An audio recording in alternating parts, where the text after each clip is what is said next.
ലഹരി വിരുദ്ധ പ്രതിജ്ഞ. മാനവരാശിയെ തകർക്കുന്ന മാരക വിപത്താണ് മയക്കുമരുന്ന് എന്ന യാഥാർത്ഥ്യം ഞാൻ തിരിച്ചറിയുന്നു. ലഹരി വസ്തുക്കളുടെ ഉപയോഗം അത് ഉപയോഗിക്കുന്ന വ്യക്തിയോടൊപ്പം കുടുംബത്തെയും സമൂഹത്തെയും പൂർണ്ണമായും നശിപ്പിക്കുമെന്നും ഞാൻ മനസ്സിലാക്കുന്നു. ഞാനും എന്റെ സമൂഹവും ലഹരിയിൽ വീഴാതിരിക്കാനുള്ള എല്ലാ ശ്രമങ്ങളും ഞാൻ നടത്തും.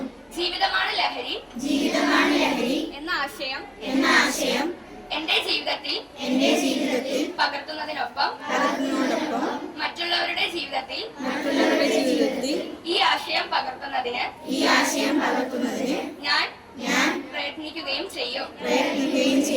ലഹരിമുക്ത നവകേരളം പടുത്തുയർത്തുവാൻ എന്റെ എല്ലാ കഴിവുകളും വിനിയോഗിച്ച് പ്രവർത്തിക്കുമെന്നും ഞാൻ ഇതിനാൽ പ്രതിജ്ഞ ചെയ്യുന്നു.